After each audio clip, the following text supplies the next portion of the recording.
안녕하십니까. 진세골 사랑의 집 이사장 주수일입니다. 베드로전서 3장 7절을 보면 남편 된 자들아 이와 같이 지식을 따라 너희 아내와 동거하고 저는 더 연약한 그릇이요 생명의 은혜를 유업으로 함께 받을 자로 알아 귀히 여기라. 이는 너희 기도가 막히지 않게 하려 함이니라 라고 하는 말씀이 있습니다. 이 말씀은 아내와 같이 살 때에 무식하게 주먹국으로 살지를 않고 지식을 따라 살아야 된다는 것과 그렇게 살아야 할 이유에 대해서 설명을 하고 있습니다. 그런데 그렇게 해야 되는 이유가 아내는 연약한 그릇이기 때문이라는 것입니다. 여자는 신체적으로 남자에 비해서 연약합니다. 그리고 또 심리적으로도 마음이 아주 여려서 상처를 잘 받고 잘 비칩니다. 그래서 아내를 연약한 그릇이라고 비유를 했습니다. 그런데 이 그릇은 잘못 다루면 깨지고 아무데도 쓸모가 없이 되는 것은 물론이고 깨진 부분이 날카로워져서 사람들에게 큰 상처를 입히게 되는 것입니다. 그러니까 잘못해서 아내에게 상처를 주면 그 피해가 결국은 남편과 자식들을 포함한 주위의 모든 식구들에게 돌아가게 된다는 것을 의미합니다. 그래서 남편들은 아내들의 마음에 상처를 주지 않도록 최선을 다해야 하는데 이렇게 상처만 주지 않으면 되는 것이 아닙니다. 자상한 애정 표현을 충분히 하며 사랑을 나누어야 하는 것입니다.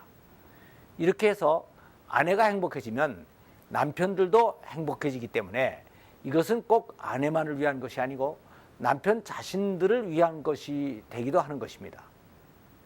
중년기 이후에 아내들을 보면 여성으로서의 부드러운 매력을 잃고 상당히 거칠어진 분들이 많이 있습니다. 그런데 사실 아내가 그렇게 된 것은 그 책임이 상당 부분이 남편들에게 있습니다. 채소를 재배해 보면 척박한 땅에서 자란 채소는 질기고 뻣뻣합니다. 그러나 기름진 땅에서 난 채소는 아주 부드럽고 맛도 좋습니다. 이것은 인간의 경우도 마찬가지입니다. 남편의 사랑을 충분히 받은 아내는 부드럽고 여성다워지지만 사랑을 충분히 받지 못하고 거칠게 취급받은 아내는 여기에 적응하기 위해서 거칠고 강해져서 결국은 여성으로서의 매력까지 잃어버리게 되는 것입니다.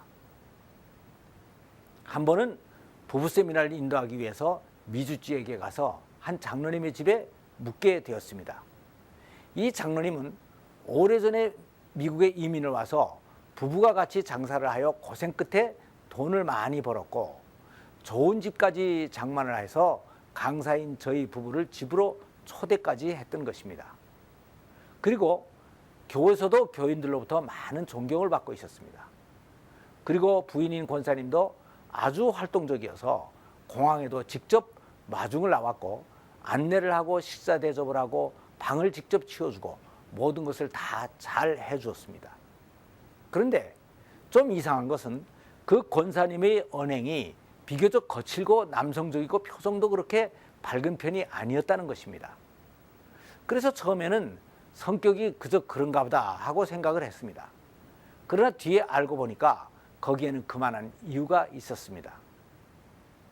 즉 장로님의 사고방식이 너무 구세대적이고 율법적이어서 아내와 식구들에게 대해서 아주 엄격하기만 했다는 것이었습니다. 그러니까 이 권사님은 남편으로부터 자상한 사랑을 제대로 받지를 못해서 여성의 부드러움을 잃어버린 전형적인 케이스였던 것입니다. 그런데 권사님은 힘든 이민 생활 속에서 자기는 그럴 수밖에 없다고 포기를 하고 그런 대로 살고 있었던 것입니다. 그런데 저는 이 장로님 내외가 세미나에 참석을 하는 과정을 보면서 이 권사님이 여인으로서의 매력을 잃은 이유가 바로 이 장로님의 책임이었다는 것을 알 수가 있었습니다. 저는 세미나 중에서 참석자들에게 자기 남편과 아내의 장점을 20가지씩 쓰게 합니다.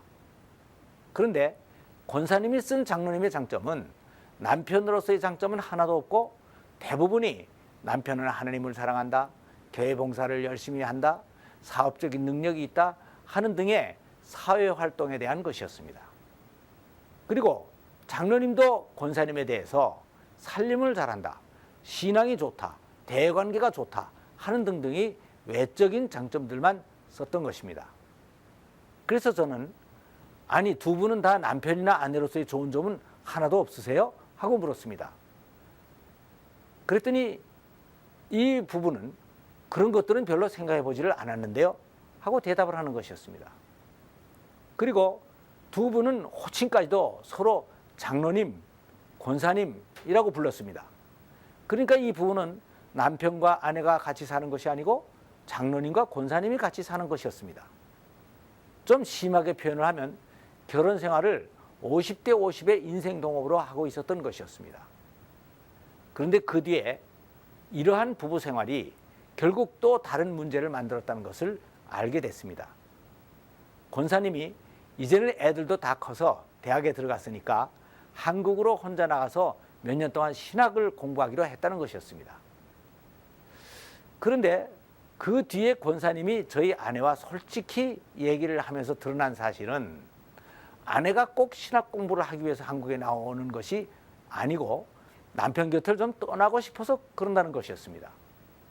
그런데 장로님은 그런 속 내용을 전혀 모르고 신학 공부는 좋은 일이니까 하라고 했다는 것이었습니다. 겉으로 보기에는 그렇게 헌신적이고 모범적인 부부였는데 가정사역자인 제가 보기에는 아주 심각한 문제를 가지고 있었던 것이었습니다. 이것은 황혼 이혼까지는 아니었지만 그와 비슷한 황혼 별거였기 때문이었습니다. 물론 여기에서 이 장로님이 무슨 큰 죄를 지은 것은 아니었습니다. 잘못이 있었다면 이민을 와서 자녀들을 공부시키기 위해서 열심히 장사에 전념을 했고 그러느라고 아내와 사랑을 나누는 일에는 관심을 별로 쓰지를 못했다는 것뿐이었습니다. 그런데 아내는 조선시대 여인들과 같이 이것이 여인들의 운명이라고 생각을 하고 살아왔던 것인데 이러한 삶의 마지막 결과를 본 것이었습니다. 그래서 저는 그 후에 그 부부와 더 깊은 교제를 나누면서 장로님에게 아내들이 남편에게 궁극적으로 원하는 게 무엇이고 부부관계에서 사랑을 나누는 것이 얼마나 중요하고 아내에게 사랑의 표현을 어떻게 해줘야 하는가 하는 것들에 대해서 자세히 설명을 해주었습니다. 이 모든 얘기를 다 듣고 난 다음 장로님은 자신의 삶에서 무엇이 빠졌는가 하는 것을 깨닫고 깜짝 놀랐습니다. 장로님은 자기의 잘못을 솔직히 인정하고 다시 노력을 해보기로 하고 이 말을 들은 권사님도 한국으로 나오는 것을 포기하고 새로운 부부관계를 만들어 보기로 결심들을 했습니다. 이 부부는 그동안 가정이 깨어지지는 않았으니까 불행하지는 않았다고 말할 수가 있었습니다. 그러나 행복하지도 않았던 것입니다. 그런데 인간은 누구나 다 행복하기 위해서 살지 불행하지 않기 위해서 사는 것은 아닙니다. 그래서 권사님은 자녀들을 다 키우고 나서는 새삼스럽게 자기의 인생과 행복을 찾아보려고 했던 것입니다. 지금 나의 부부관계가 혹시 한 지붕 밑에서 50대 50의 인생동업을 하면서 겨우 불행이나 면하고 살고 있는 것이 아닌가 다시 한번 잘 점검해 보아야 되는 것입니다. 감사합니다.